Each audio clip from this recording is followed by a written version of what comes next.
In all my years as a trauma nurse, I've learned to trust two things without question: vitals and silence. Not the kind of silence you hear in a quiet room, but the kind that creeps in after the chaos ends. The stillness after a flatline. The hush that follows a family's scream. You can get used to the blood, the broken bodies, the metallic stench of antiseptic soaked into your scrubs. But the silence, that gets in your bones. I'm Dana Whitaker, 42, charge nurse at St. Helens General in Western Michigan, and I've worked the ER night shift since I was 24. I've seen heart attacks, overdoses, gunshots, and the unthinkable things people do to themselves and each other. Eventually, your brain stops trying to make sense of it all. You patch the wounds, call the time, zip the bags, and move on, until something happens that makes you stop moving. That night was October 14th, a Friday. Early fall, so the ER had that mix of seasonal sniffles, drunks who'd pushed their luck, and a couple of high school football injuries. It was unusually busy, but nothing we couldn't handle. I was on with Dr. Patel, who liked to double-check every resident's work like he didn't trust any of them, and Nurse Holly, who was barely 2 months in and still jumped every time a monitor beeped. The worst we'd had so far that shift was a dislocated shoulder and a panic attack that mimicked a heart attack, common enough. We just rolled a seizure patient into observation when the radio crackled. Dispatched to St. Helens, incoming trauma. Male, 30s, motorcycle collision, no helmet, high velocity, ETA 3 minutes. I felt that shift in the air before they even wheeled him in. You learn to read it, how paramedics move when they think they've lost one. Not a run, not a panic, but a kind of rehearsed desperation. They came through the doors like a storm. Trauma room 7. We cleared it in seconds. I remember the gurney wheels skidding across the tile like they always do. But for some reason, this time it hit me differently. Like the sound was too loud. Like the whole hospital paused for a beat. The kind of beat you feel in your chest, not your ears. The patient was in rough shape. Name: Eric Mathers, 34, per his wallet ID. Road rash exposed the muscle and tendon down the left side of his body, like someone had tried to peel him open. His chest was caved on one side. There was so much blood that my first thought was, he's already gone. But they were doing compressions, bagging him, squeezing in fluids. Dr. Patel called for a crash cart. We worked him like it mattered. And maybe it did. Chest tube, paddles, epi, everything you'd see on a medical drama, only without the music. Just alarms and commands and breathless shouting. Time of death, 11:47 p.m. We stepped back, quiet, hands shaking. I checked the clock. Then I zipped the bag myself because I always do it when the death is messy. It's a stupid kind of respect, but it feels right. He looked peaceful. Not in the poetic way people say, but in that raw, slack-jawed, frozen state that's more chemical than emotional. Like someone paused him mid-sentence. He was just done. We left him in there, lights low like we always do for a few minutes. It's not about ghosts or souls or any of that. It's about dignity. Letting the dead have a moment before the porters haul them off like cargo. I asked Holly to stand by the door. She looked pale, but nodded. I went to the nurse's station to pull the paperwork, wipe the blood off my arms, and breathe. And then I heard it. The scream. It was guttural, raw, long.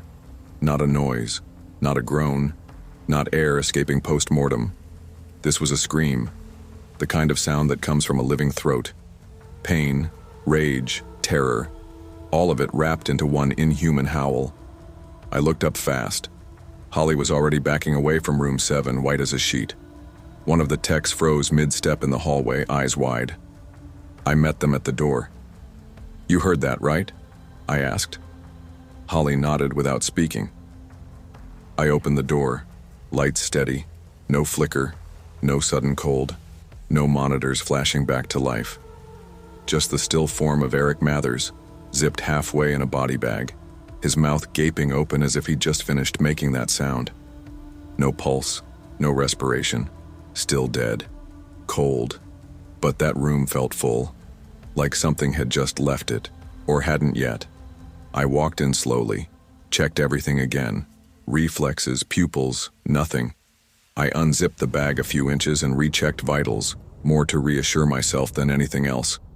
Still nothing. We pulled the hallway footage later. The camera showed Holly stepping back. It showed me walking in. No one entered or exited. No movement in the room. But you can hear it. That scream. Muffled, but clear.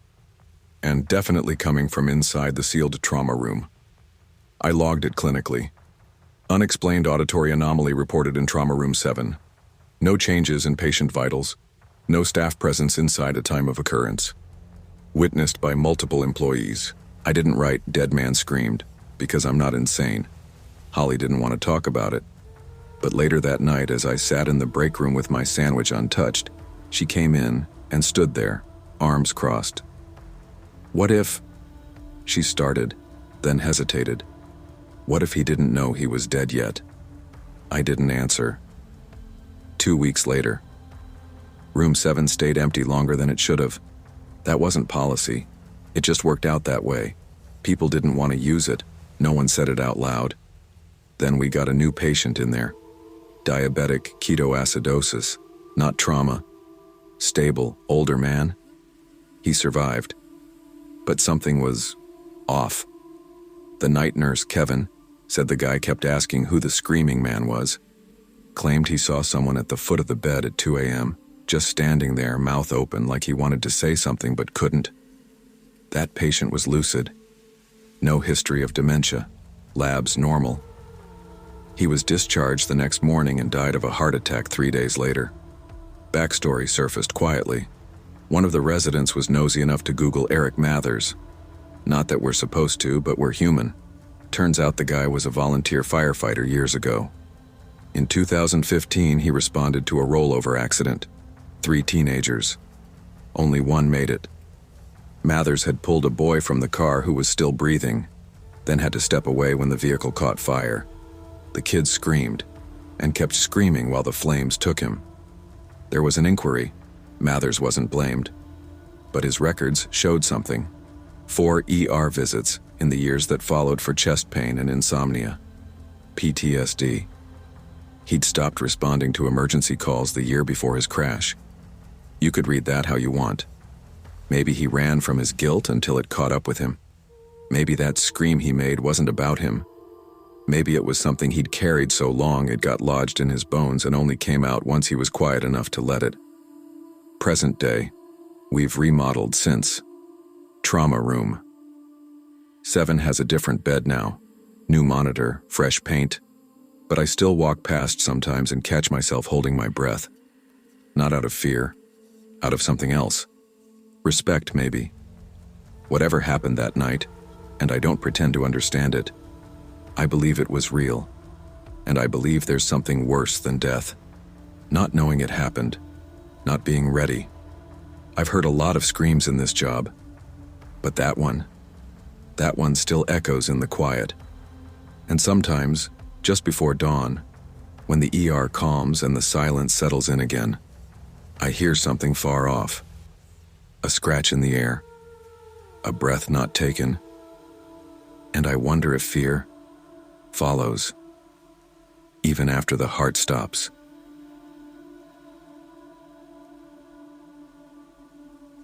I thought I'd seen everything.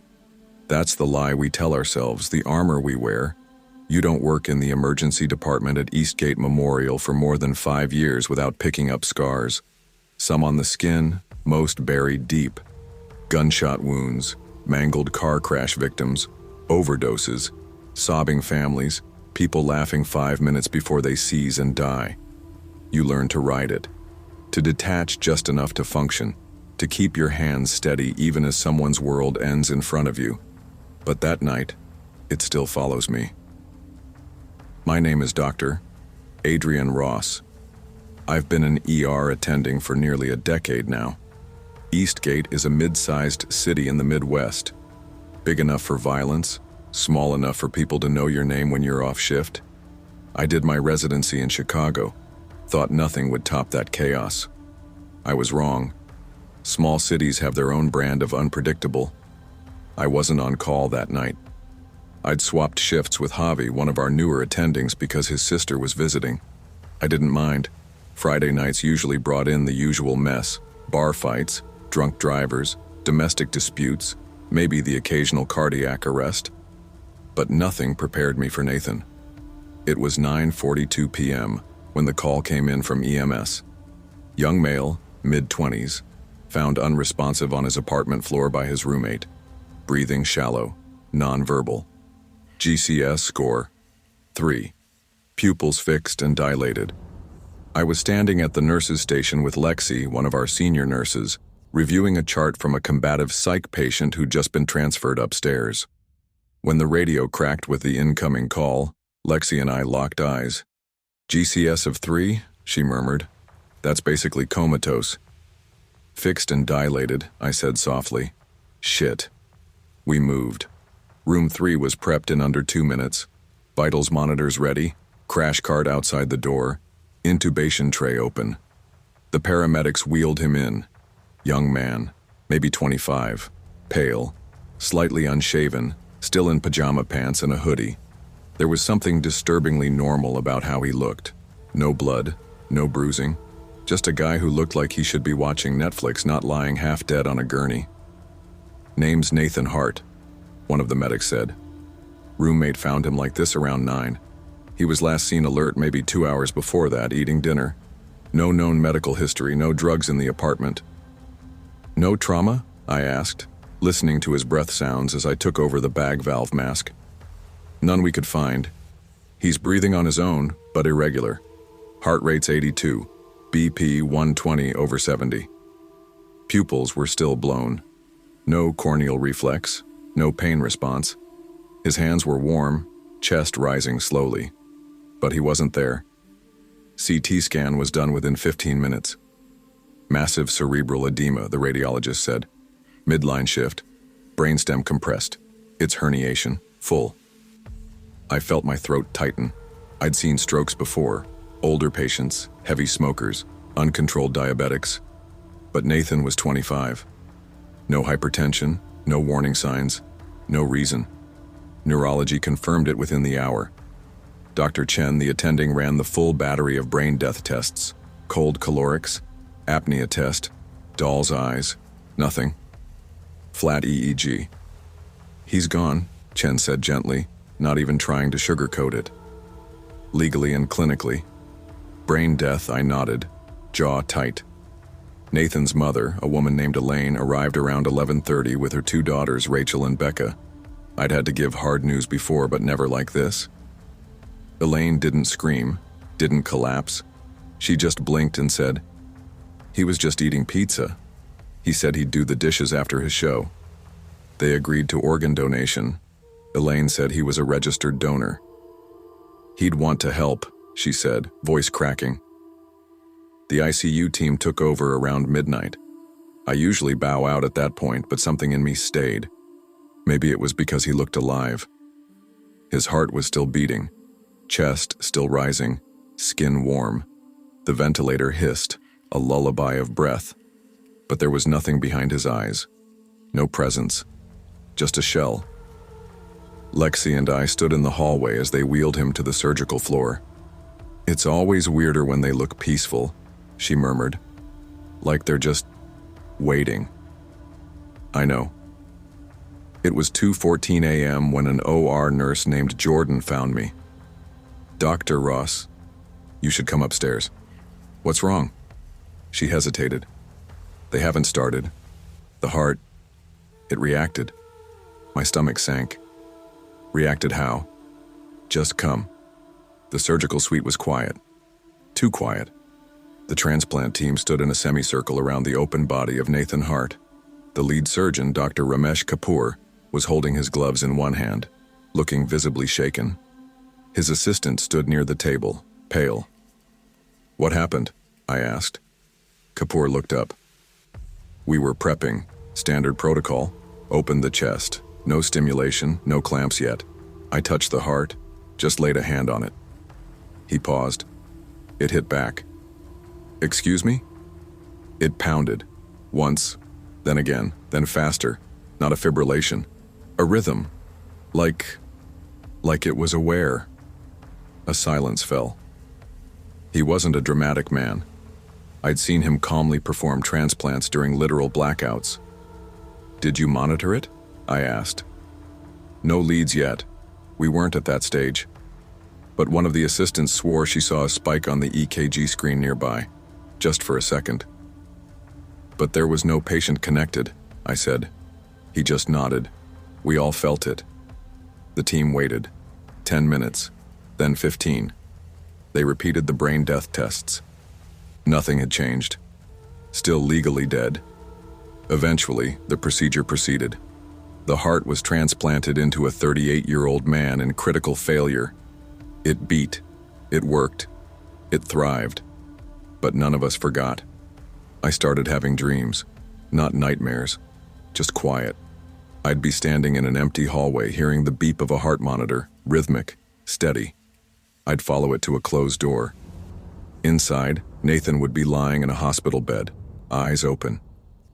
"I'm not ready," he'd whisper. His mother called the hospital 2 weeks later, not for a complaint, just a question. "Do you know where his heart went?" "We can't disclose that information," I said gently. "I know," she said. "It's just, I had a dream. I saw him standing in the hallway. He was looking for something. I think he was trying to find his way back." 3 months later, I ran into Kapoor in the hallway. "How's the recipient?" He hesitated. "Healthy. Strong heart, but he's reporting dreams. He says he sees places he's never been, names he doesn't know. He asked his wife who Rachel and Becca were. I felt my blood run cold. He doesn't remember saying it. Says he wakes up crying sometimes. Says he hears a voice saying, 'I'm not ready.'" Science tells us that memories live in the brain, that emotions are chemicals, not spirits. But the body, especially the heart, has rhythm, memory of its own kind, autonomic, persistent. I still work at Eastgate, still take shifts, still ride the rhythm of the ER, but I never forgot Nathan Hart. His heart saved a man, but part of him never left, because sometimes the mind lets go, but the heart remembers.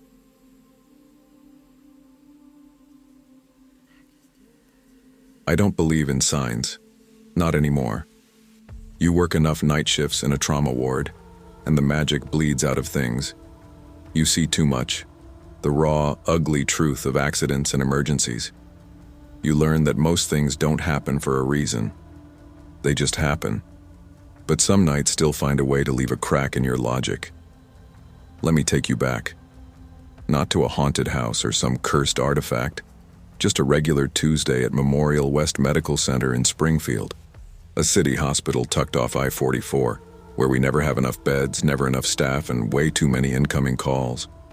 I'd been a trauma nurse for 11 years, seen it all. The senseless shootings, the pile-up crashes. People brought in torn apart, sometimes literally.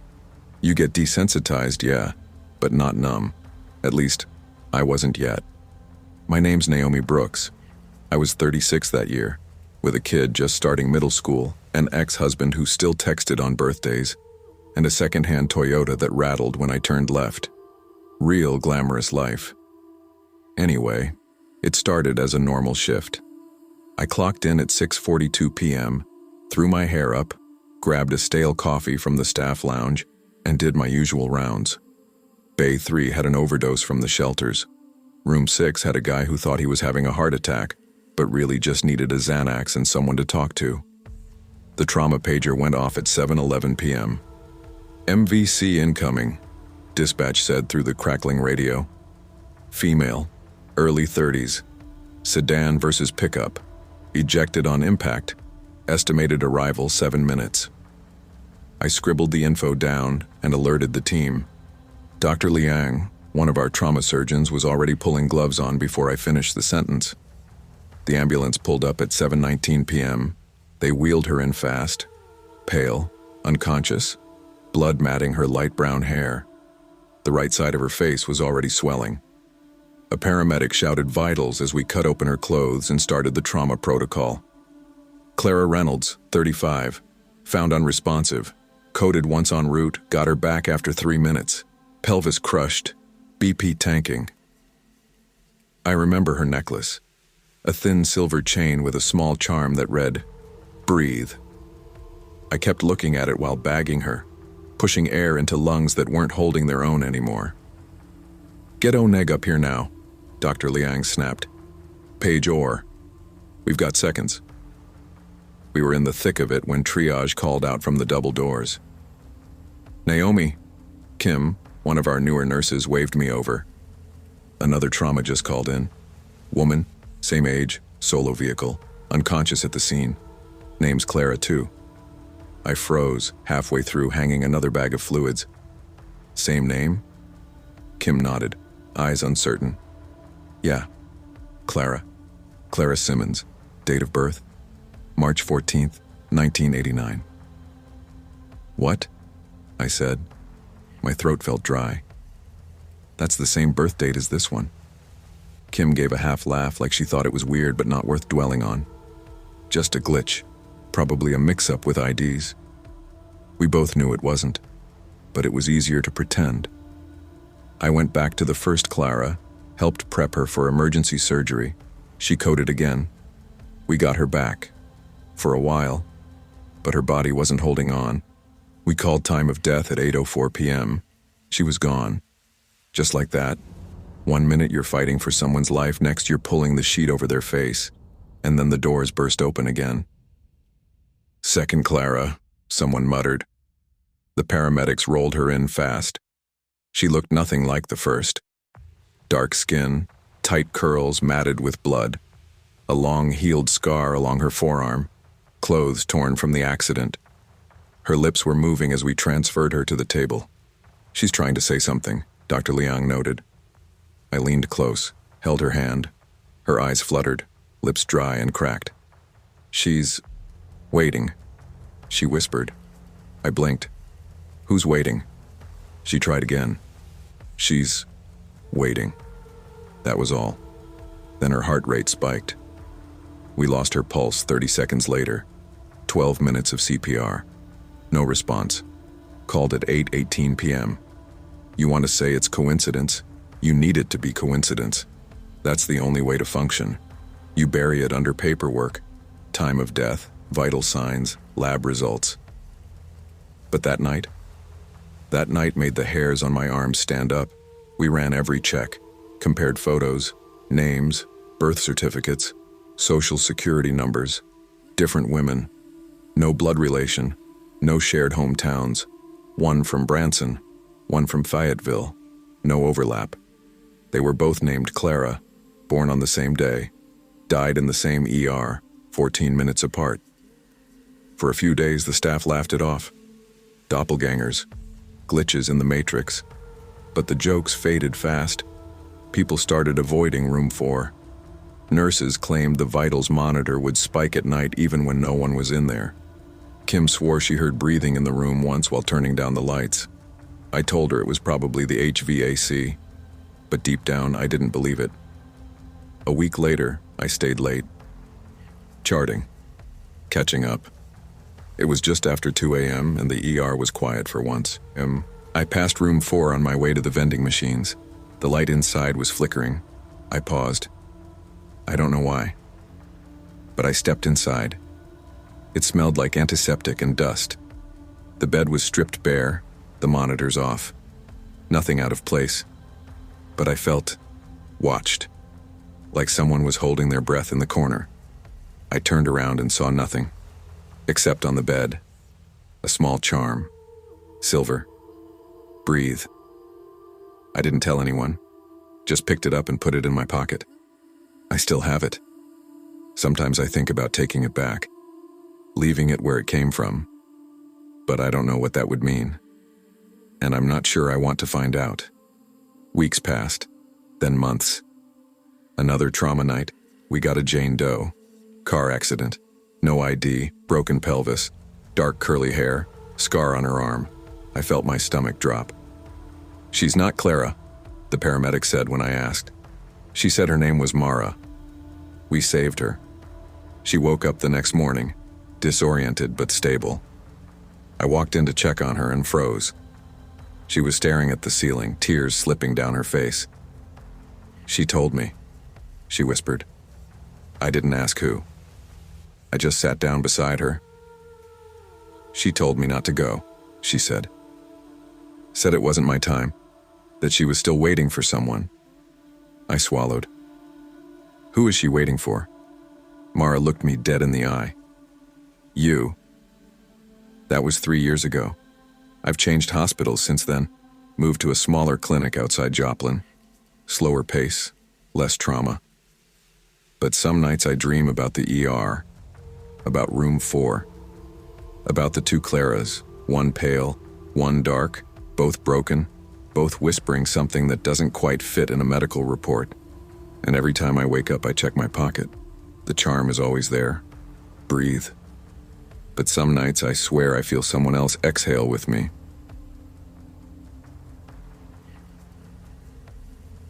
I've worked night shifts at Pine Brook General for almost 8 years, and in that time I've seen the usual trauma.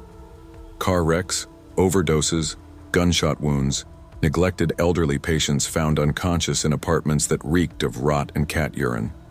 Every nurse has their stories. We tell them to each other like campfire tales during slow shifts. Some funny, some sad, some so bizarre you'd think we made them up. But there's one night I never tell. Not because I'm afraid people won't believe me, but because I still don't understand what really happened. My name's Leah Brandt. I'm 34, a trauma-certified RN with a specialty in psychiatric stabilization. I work the ER because I like the pace. The chaos, in some strange way, makes sense to me. There's order in it under the surface. Charts to follow, vitals to stabilize, protocol to cling to when everything else is spiraling. I've seen death. I've touched it, pronounced it, zipped it into body bags. I've cried in the supply closet after a failed code. I've cursed the ceiling in an empty hallway. But this was different. It was a Tuesday in early October.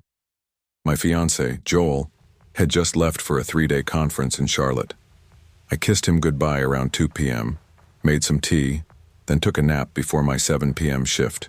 That was the last completely normal moment I remember having. Pine Brook's night ER shifts always start slow. People don't usually get stabbed or crash their cars until later. Around 10:30, I was in trauma room 2, checking on a drunk who'd fallen down his apartment stairs when the call came over the radio. Unit 231 inbound, unidentified male, mid-40s, altered mental status, non-violent but uncooperative, no injuries, picked up outside Mercy Chapel on Wilton Drive. The charge nurse Jenny raised an eyebrow. No injuries? Apparently just screaming in the parking lot. PD was called but stood down, no crime committed, he's just off. Drugs? I asked. They said no needle marks, looks clean. EMTs are guessing psychosis. You want him? I hesitated.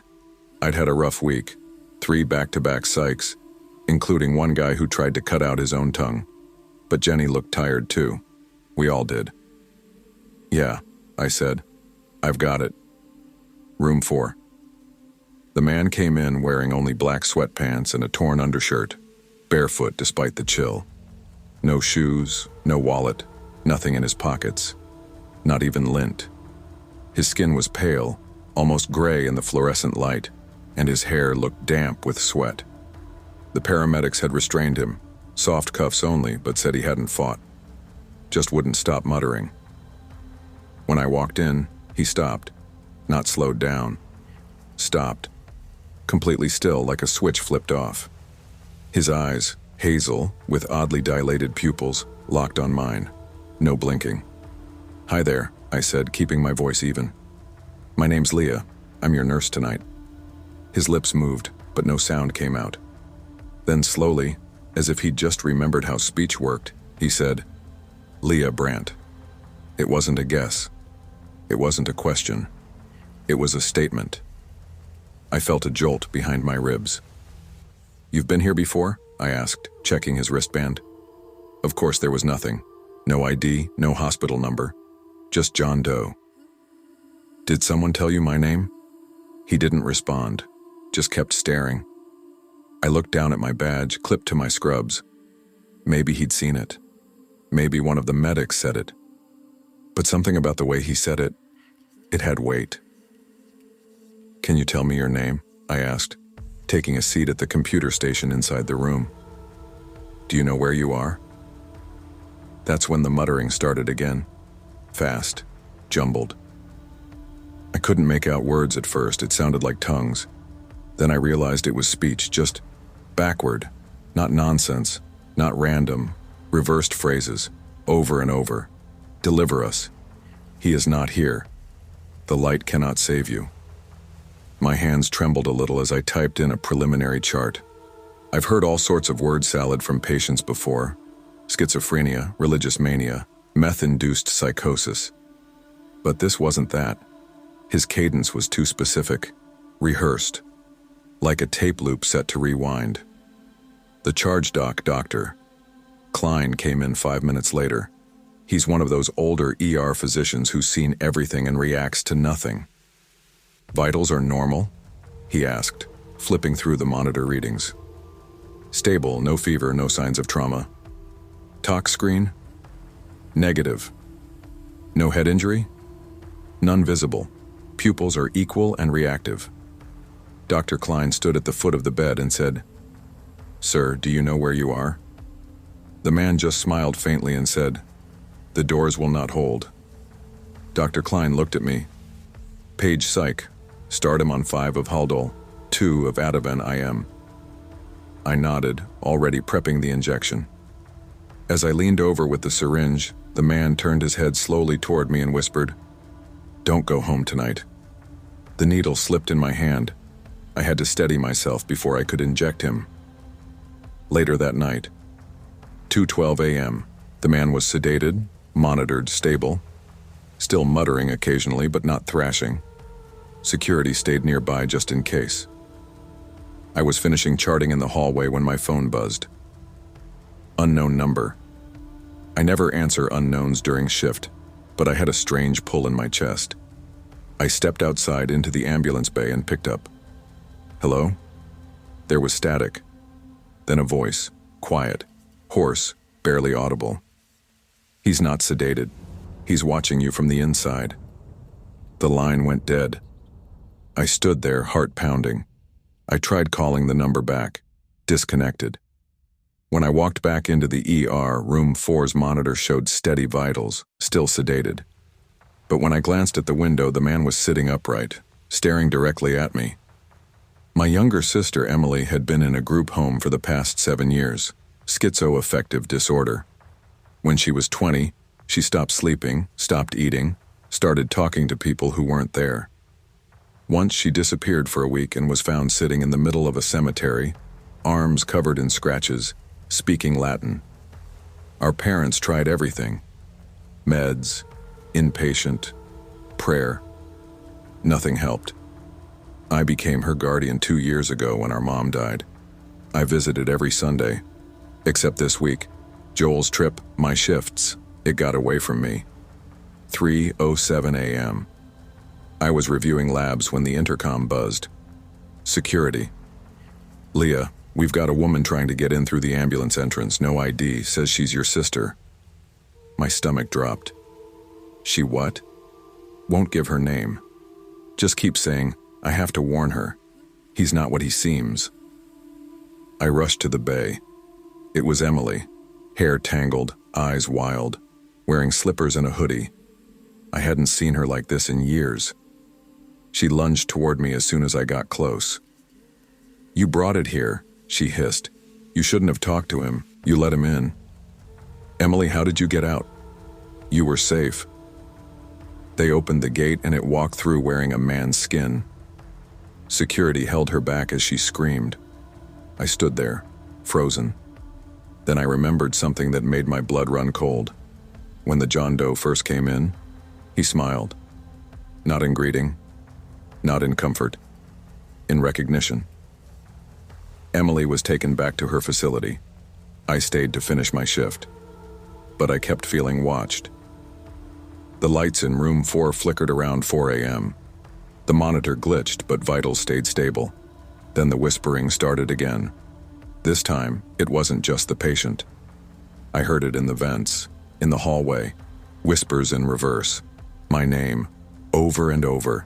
Leah, Leah, Leah, until the syllables lost meaning. At 4:43 a.m., the John Doe flatlined. No code, no warning. He just died. Dr. Klein pronounced. The body was sent to the morgue. But when I looked at the sheet covering him, there was something written in black marker on the underside, facing the body. You brought the gatekeeper. No one knew who wrote it. Security footage showed nothing. 3 days later, Joel came home. I told him bits and pieces blamed the stress. That night I woke up to find him standing at the foot of the bed, eyes open, staring. I whispered his name. He said, in a voice not quite his, "Do not open the second door." Then he collapsed, unconscious. He didn't remember it in the morning. Now that was 6 months ago. The man from room 4 was never identified, no family, no records.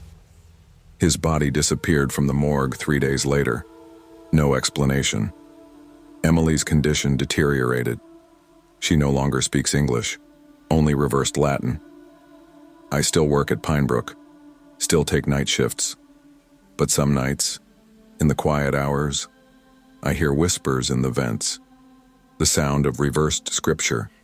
And sometimes when I check in on new patients, they say my name before I introduce myself, like they already know me, like something passed through me that night and stayed behind. And I can't help but think, what if hospitals aren't just places where people die? What if they're where something else is born?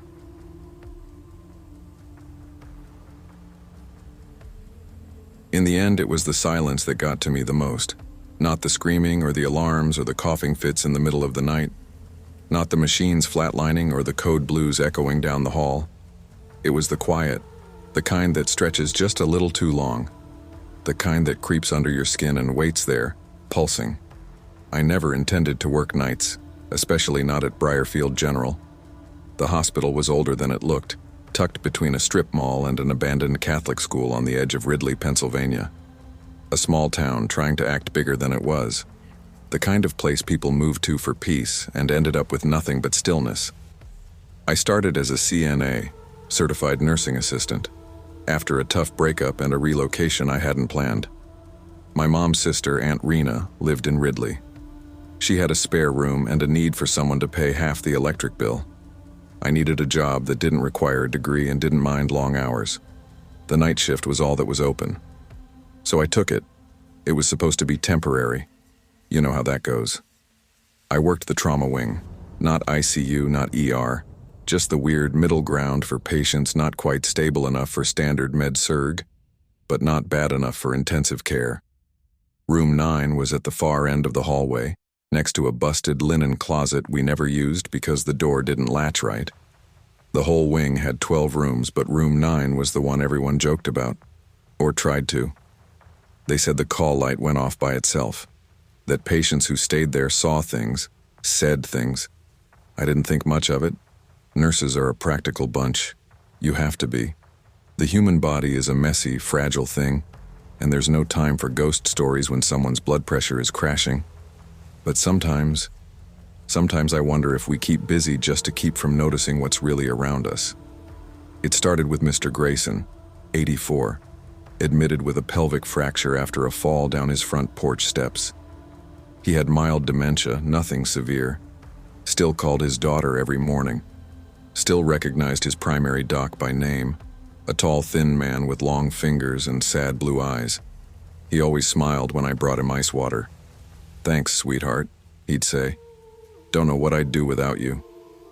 He was sweet, grateful. But he didn't like the corner chair. Room 9 had one of those cheap vinyl-covered guest chairs in the far left corner by the window. Same model every room had, beige and creaky. One night, while I was fluffing his pillows, Mr. Grayson reached out and tugged on my sleeve. "Don't turn your back to him," he whispered. I froze. To who? He nodded toward the chair. The man sitting there. I glanced back. Empty. Can you describe him? Mr. Grayson tilted his head, thinking. Military type, hat in his lap. Doesn't move much. I smiled gently. Maybe it's the pain meds. You're on a new dose tonight. He didn't argue, just nodded and closed his eyes. The second time was worse. A week later, a woman named Edna Rourke was admitted. Mid-70s, advanced pancreatic cancer. Nothing more to be done. DNR was already signed. Her family had flown in from Oregon, but they weren't staying overnight. She was alert, calm, even made a few jokes about her own condition. But on her third night, she refused to lie on her left side. I came in for rounds and she looked pale, tense, like something had startled her awake. Is he still there? She asked without looking at me. I knew instantly what she meant. I didn't answer. He's polite, she continued, voice thin. Doesn't say much, just watches. But I feel like he's waiting for me. I sat with her for 10 minutes longer than I was supposed to, just holding her hand.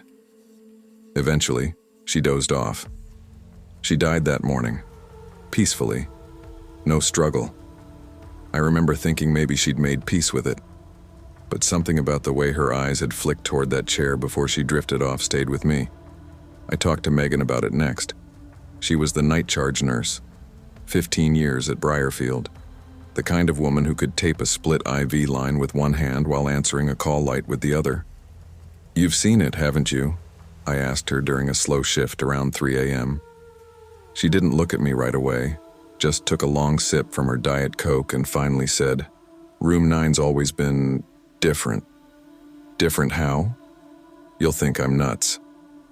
I already do. She gave a dry laugh, then leaned against the counter. We had a guy, back in 2007, Vietnam vet, no family, no next of kin, brought in for pneumonia, had a cardiac arrest right there in the room. They tried to resuscitate him for 22 minutes. He died, alone. We didn't even know his first name at first, just had a VA card with J. Benton on it. What happened after? She shrugged. Nothing dramatic, but weird stuff started. Light going on in the bathroom when no one was there. 4 pumps beeping with no alarms. Patients talking about a man watching them. And he always sits in the same chair? Always. She rubbed her arms like she was cold. I don't think he's bad. I think he just stayed. Maybe he thinks he's still on duty, still waiting to be relieved. Things escalated with Anna Clark, young, just 33. Post-op after emergency surgery for an ectopic pregnancy that ruptured. She was doing fine, physically, but on her second night, she hit the call light repeatedly. I came in, and she was curled up on her side, facing the wall, crying. I don't want to die, she whispered. You're not dying, Anna, I said gently. I saw him. He was sitting there, just looking at me. Who? She turned and pointed toward the corner. That man, military, like old-timey, green coat, boots. I looked at him and just knew he was here for me. I sat with her until she calmed down. She didn't sleep that night, but she didn't die either. In fact, she made a full recovery and was discharged a week later. I caught her in the lobby on her way out. Was it a dream? She asked me. I didn't know how to answer. I started noticing the cold, not the hospital chill that seeps from bad insulation or overworked AC. This was different, localized, like standing in front of an open freezer. Only in that one corner, only sometimes. I asked maintenance to check the vents. They did, found nothing wrong. I asked housekeeping if anyone had complained. They just shook their heads. I even stood in the corner myself one night, just to prove to myself it was all in my head. It wasn't. It was like standing next to a still body. Not wind, not airflow, just presence. Then came Nora King. She wasn't a patient. She was my friend, a nurse's aide like me. She was pulling an extra shift, filling in for someone on sick leave. She'd never believed in the Room 9 rumors, called them boredom-fueled nurse folklore. Then one night she was the first to respond to a fall alarm from Room 9. The patient had tried to get out of bed without calling, nothing major. But when Nora came back to the nurse's station, she was shaking, pale. She wouldn't talk about it until the end of the shift. "I saw him," she whispered, "standing this time, not sitting." That was new. What did he do? Just looked at me, then faded, like smoke, gone in 3 seconds. She never picked up another shift in that wing again. It's been 4 years now. We've stopped joking about Room 9. Even the new grads sense it after a few shifts. Patients still talk about the man, still describe the same thing. Hat in lap, green uniform, boots. We still can't find any record of a Jay Benton in the system. No next of kin, no discharge papers. Just a ghost of a man who died alone in a beige hospital room and maybe never realized he was allowed to leave. I don't think he's malevolent. I think he's waiting. For what? I don't know. Maybe for orders. Maybe for forgiveness. Maybe to make sure no one else has to go alone. Me? I greet him now, softly. Every night. "Evening, sir," I'll say as I pass Room 9. Everyone's accounted for. And maybe that's all he wants to hear. Maybe that's all any of us want. Someone to check in, someone to say, "I see you." Because hospitals are full of echoes. Old footsteps, lives half remembered, words spoken just before the end. And sometimes, even in the brightest corners, shadows linger.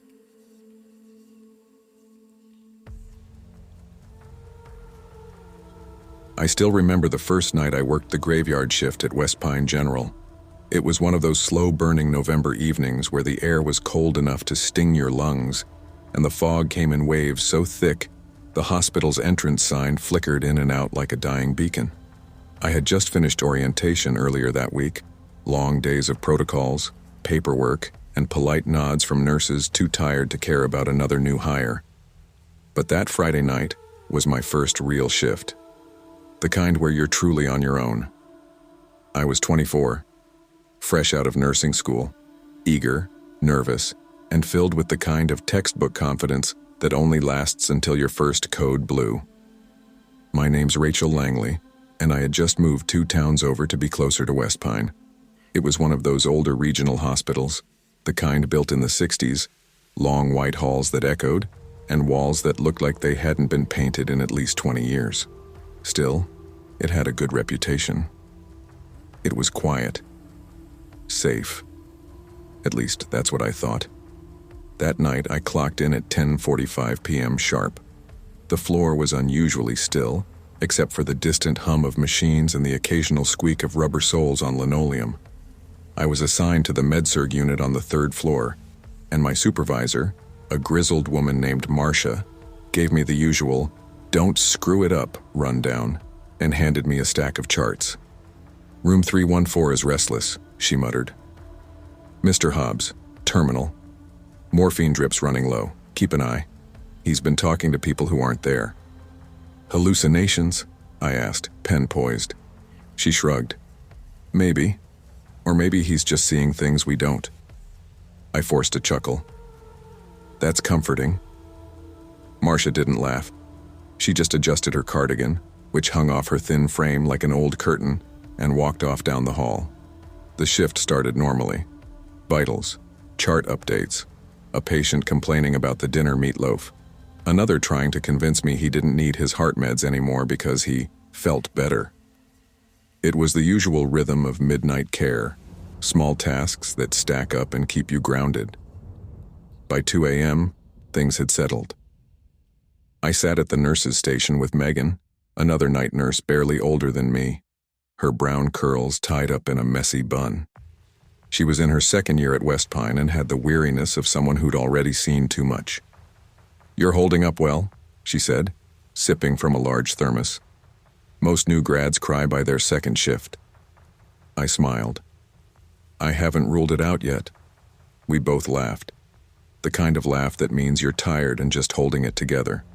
That's when we heard it. A soft ding. Not the overhead call bell, but the sound of room 301's door creaking open. We both turned. The lights at that end of the hallway flickered slightly, and I saw a figure walk past, slow, calm, deliberate. An older woman in a pale uniform. I thought maybe it was Marcia, but something didn't feel right. "You see that?" I asked. Megan was staring down the hall, brows furrowed. "Yeah, who was that?" I stood up, already unsettled. "Marcia, maybe?" "Marcia's on break.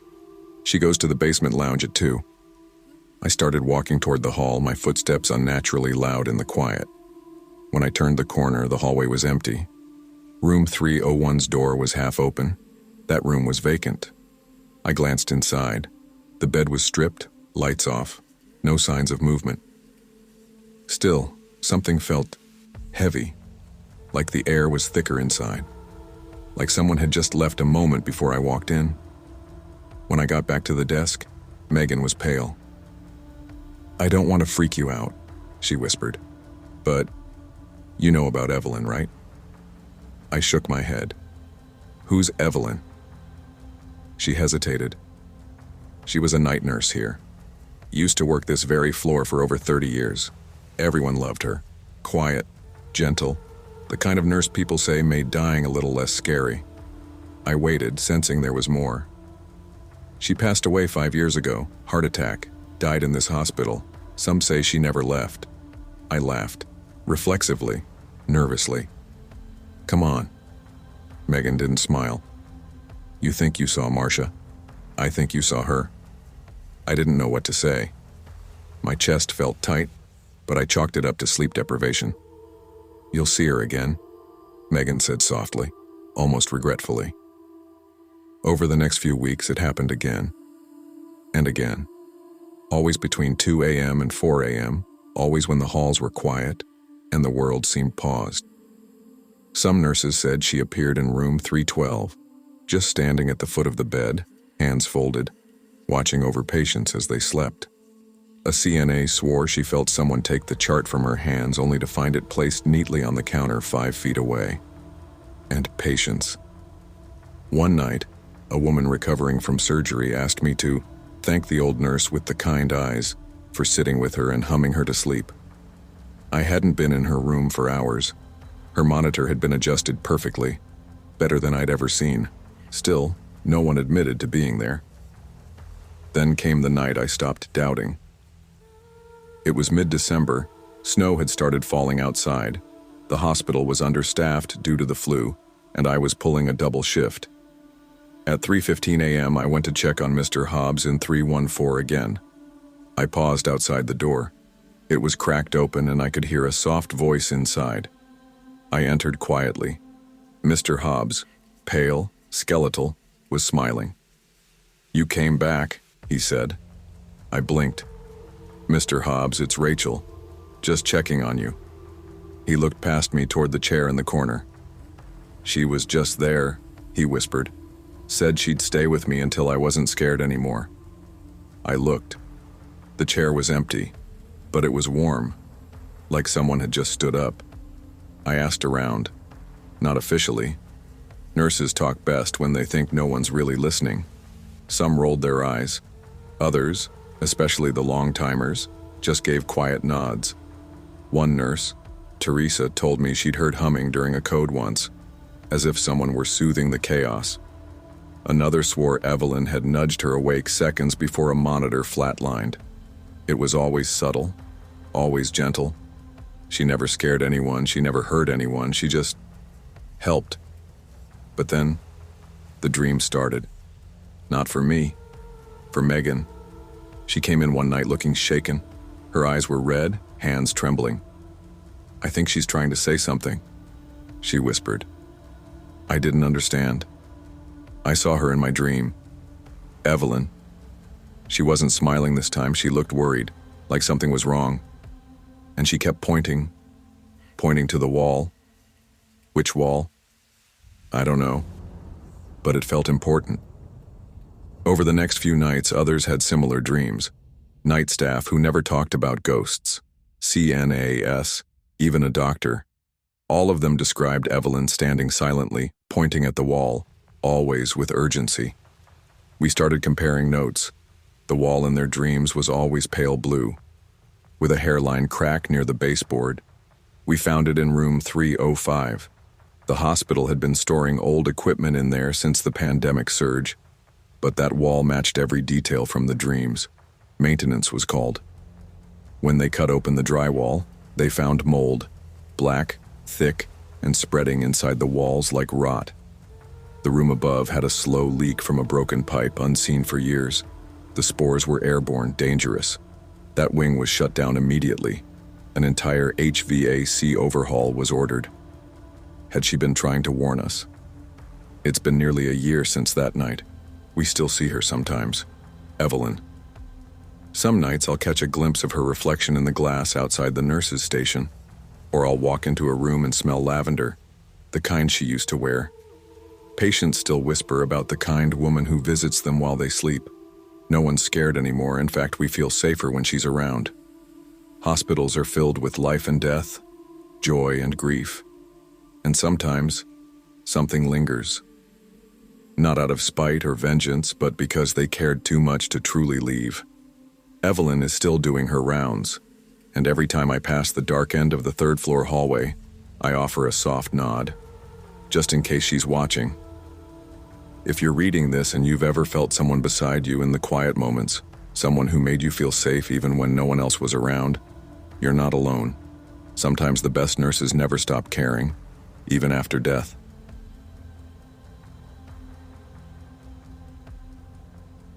I never believed in ghosts. Not really. I used to roll my eyes at stories about haunted hospitals or spirits stuck between worlds. I always thought people just needed an explanation for the strange or the unexplained. A coping mechanism, maybe, for grief or fear. But I was wrong. St. Mercy General is where this all happened. It's one of the older hospitals in Chicago, built sometime in the early 1900s. The newer wings are modern and bright, filled with the hum of machines and the smell of hand sanitizer. But the East Wing, the one hardly anyone talks about, is different. That part of the hospital is nearly 100 years old.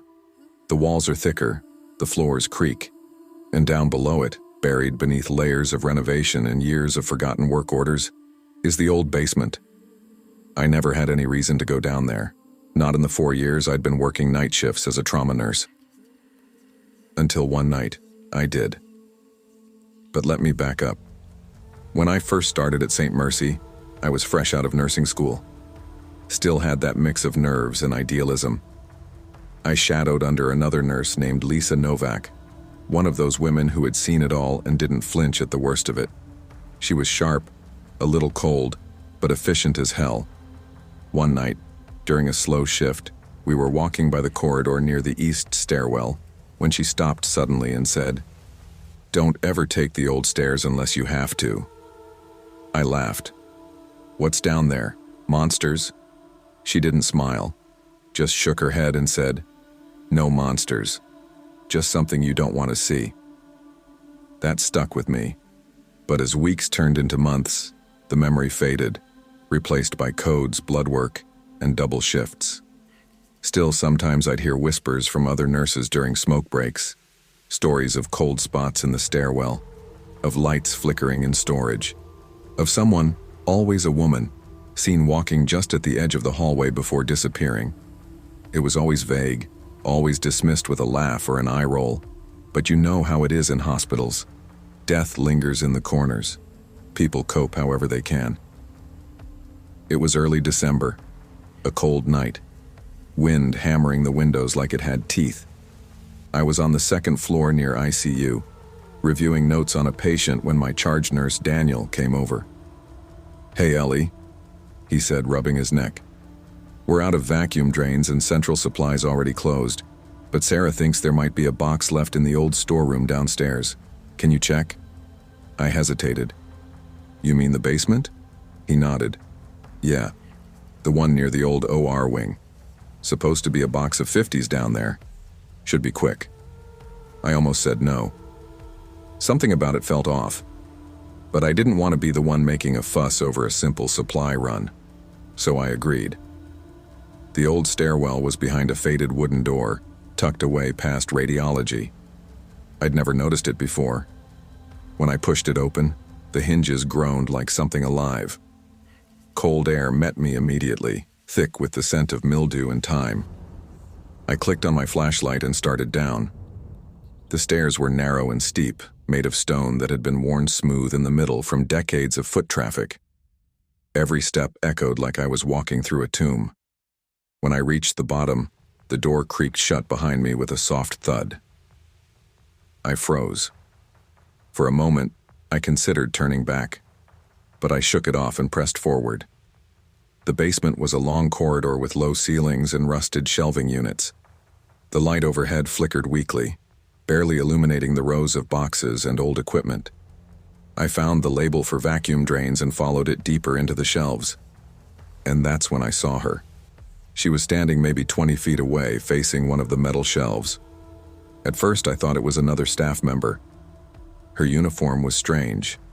An old-fashioned white dress with a high collar and long sleeves, the kind nurses wore in photos from 100 years ago. A white cap sat neatly on her head. "Excuse me?"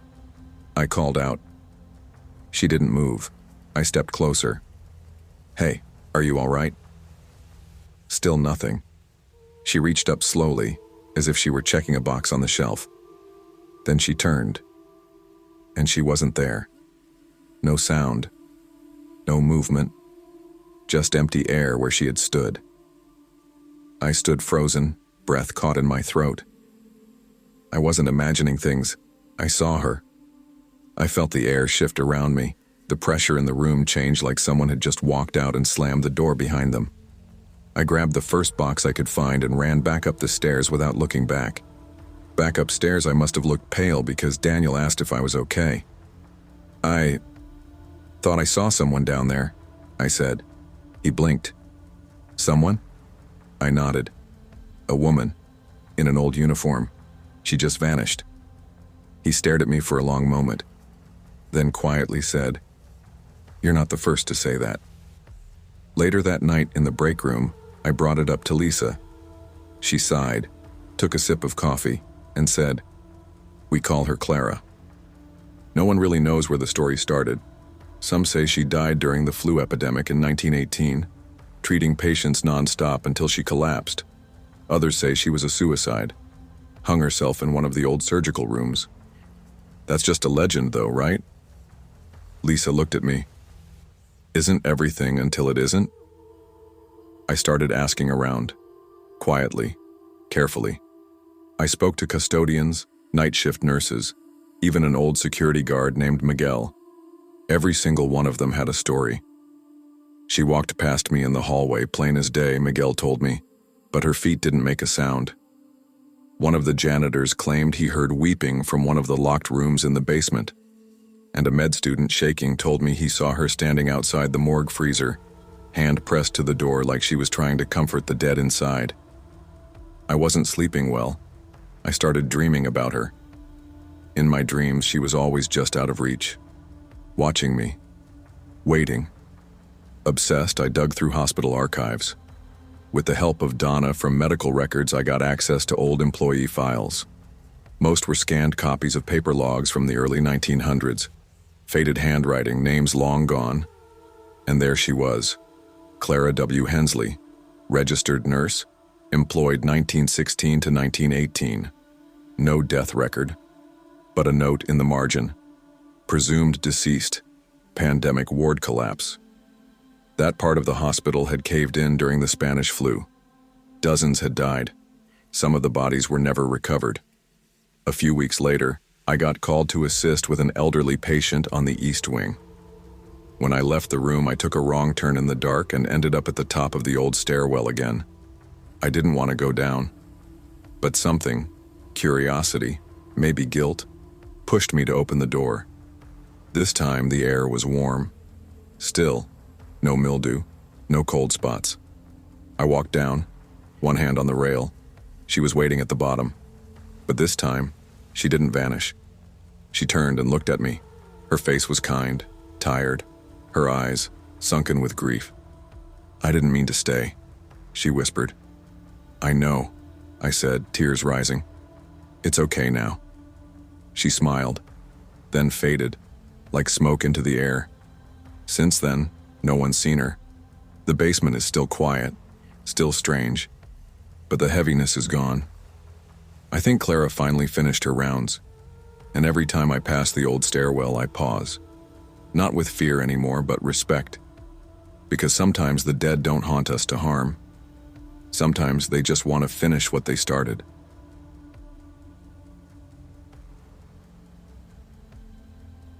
I never believed in ghosts. Not really. Not in the way movies show them, sheets floating down hallways or angry spirits slamming doors. I believed in pain, in death, in the slow, heavy silence that settles after someone dies on your shift. That kind of haunting is real. That kind of presence lingers. My name is Emily Carter. I'm a trauma nurse at Langridge Memorial Hospital, a mid-sized facility tucked between two sleepy suburbs in southern Illinois. I've worked night shifts for nearly 11 years, long enough to forget what normal sleep patterns feel like, long enough to know when something isn't just in your head. Langridge is the kind of place that's always busy, but never truly loud. It has this strange quiet even when the ER fills with cries, groans, and the metallic rattle of gurneys. Some people say the hospital was built over old farmland. Others say there used to be a psychiatric facility here in the 1950s. Maybe it's just old. Cold tiles, dim lights, creaky vents. Hospitals already feel half dead. You don't need ghosts for that. But what happened during one long winter night? That changed everything. It started quietly, as it always does. Late December. Snow blanketed everything outside, and the wind howled like a living thing against the side of the building. We were short-staffed, of course. Flu season had hit hard, and most of the newer nurses were already burning out. That night I was working with Marcus, our youngest charge nurse, and Carla, one of our regular night med techs. We also had an old security guard, Hal, making rounds.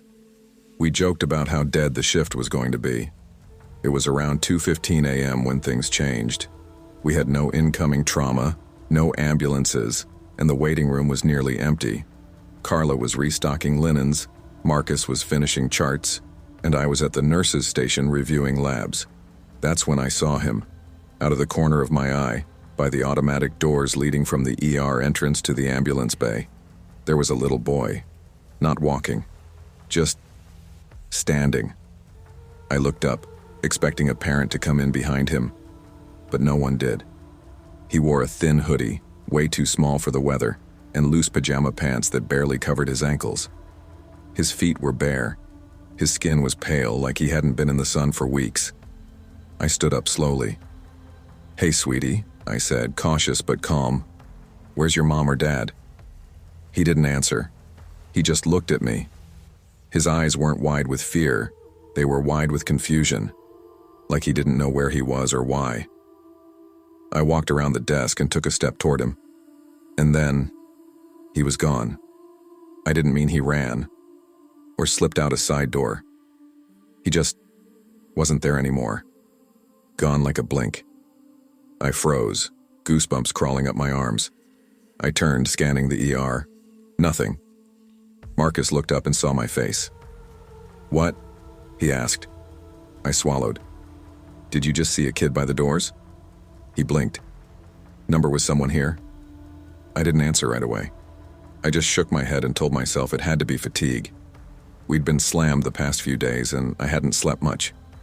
But it wasn't a hallucination. It didn't feel like one. A few nights passed.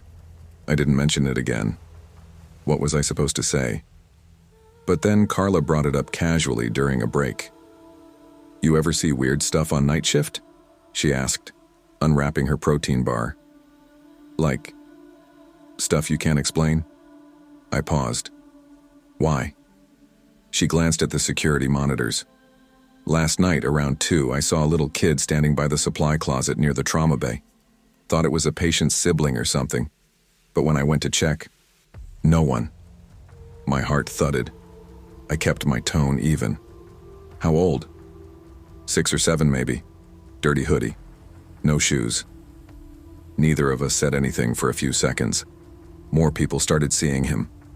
One of the techs, Adam, swore he saw the boy walking behind a trauma room curtain right before a patient coded. Dr. Kayla Brandt, one of the ER physicians, nearly dropped her coffee when she stepped into the break room and saw the boy sitting in the corner staring at the floor. She said he looked up at her and smiled. The worst part? Security footage never caught any of it. We checked, multiple times. The cameras would flicker, go staticky for a second, and by the time they cleared, the hallway or room would be empty. Hal, the night security guard, tried not to talk about it, but one night while walking me to my car, he muttered, "He's been around longer than you think. There are old reports, from back when I started, always during quiet shifts, always when it snows." I started digging. It took a few weeks. After a few favors and hushed conversations with older staff, I learned something. Back in 1998, a boy named Jonah Reynolds was brought into Langridge Memorial after a house fire. He was 6 years old. Third-degree burns, smoke inhalation, collapsed lung. He was in critical condition when he arrived, but he was stable. They expected him to make it. Then something went wrong. His mother, who had been burned saving him, died an hour later in the adjacent trauma room. No one told him. He kept asking where she was. Nurses said he cried for her all night. He died at 2:17 a.m. Official cause: sudden cardiac arrest. But according to an old nurse named Sheila, he wasn't alone when he died. He was sitting upright, smiling. When she walked in, he whispered, "She's here," and then he flatlined. 1 week later, it happened again. Snowstorm. Power flickers. Backup generators hum. It was 2:17 a.m. again. I was in room 5, checking vitals on a patient recovering from surgery, when I felt something. A shift in the air. That impossible stillness before a noise. I turned, and there he was, standing just inside the doorway. Same hoodie, same blank expression, but this time he looked at me. Like he knew me. Like he'd been waiting. I didn't move. I didn't speak. He raised a hand like he wanted to reach out, but then he turned his head toward the hallway, toward trauma room 2. A second later, the code alarm blared. Room 2. We lost the patient within minutes. I've seen him 7 times now, always on nights when snow falls, always at 2:17 a.m., always just before someone dies. He's not trying to scare us. He's warning us. Jonah doesn't scream. He doesn't rattle windows or knock things over. He just stands there, lost, waiting. And every time I see him, I feel that same cold pit in my stomach. Not fear, sadness. Maybe he's still looking for his mother. Maybe she never came for him. Maybe she's been looking too. But whatever it is, he's real. We don't talk about it during handoffs. New nurses are never told, but we all know. We know the signs. The cold draft through a sealed hallway. The lights that flicker at the exact same time every year. The bare footprints near the ambulance bay that lead nowhere. Last week I caught Marcus staring at nothing near the doors. "You saw him, didn't you?" I asked. He nodded, slow and pale. "Does it ever stop?" he asked. I thought about it for a long time before I answered. "No," I said, "but you stop needing it to make sense. Because not everything in a hospital has a diagnosis. Not everything that haunts you bleeds. Some things just wait. And in the quiet hours of a winter night when the snow falls and the ER goes still, we wait with him. Just in case he's finally found what he's looking for."